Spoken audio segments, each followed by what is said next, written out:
Huh. Hey man, you hear about Nintendo charging $70 for Tears of the Kingdom? Yeah, it took them long enough. I'm sorry, what? You heard me right. I've been saying Nintendo games are the only ones worth $70.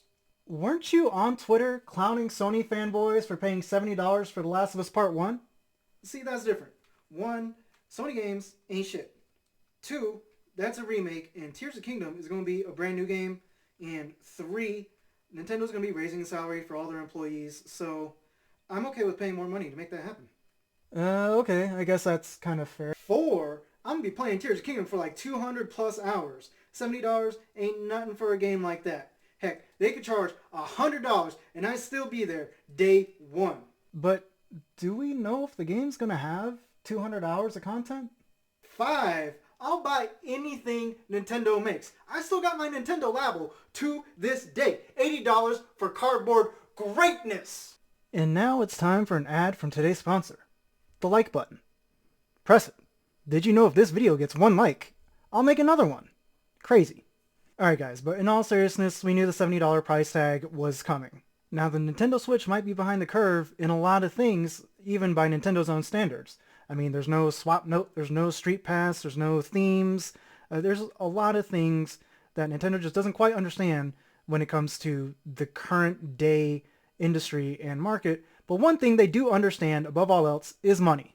Now, you know Nintendo's looking around at Sony, seeing some of those games sell for $70, and they're like, if their fan base will buy that for $70, I know they'll buy Tears of the Kingdom for $70. And you know what?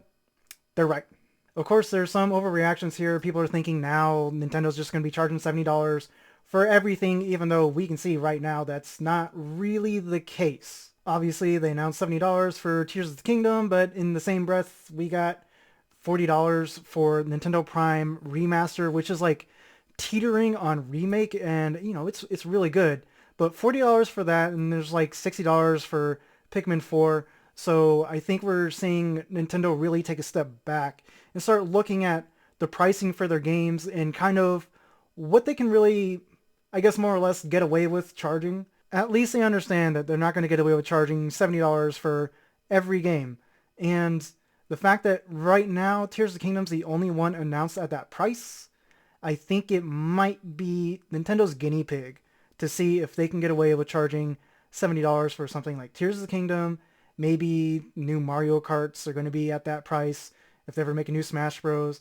Because, I mean, the real big franchises for Nintendo, if we look at the Breath of the Wild sales, they are just insane, insanely high. So I think they're going to be trying to charge $70 Tears of the Kingdom, see how those sales compare to Breath of the Wild, and then, like I said, probably have a few select IPs from there at that price, but I don't see it becoming like the standard for Nintendo games. But at the same time, I have been wrong before. I'm pretty sure I'm right though. Nintendo does really understand what kind of price people are willing to pay for certain things. Because, I mean, obviously going back to Metroid Prime Remaster, Tears of the Kingdom, Pikmin 4, all different price points.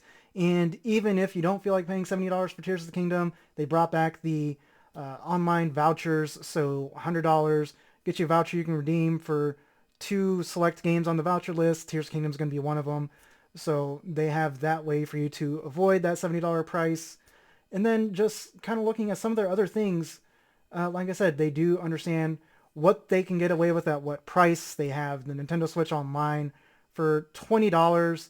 And even though the value of Nintendo Switch Online does not come from online features, voice chat, you know, messaging, you still get, was it the Game Boy games, the NES, the SNES, Nintendo Switch Online library, and then they have the expansion pass, which has a lot more stuff in it, $50 a year, and then you get some DLC for some games, and then obviously Nintendo 64 and Game Boy Advance games. So I do think Nintendo's kind of playing around with this idea of, I guess, kind of like dynamic pricing given the context of the IP. So I don't expect $70 to be the norm going forward.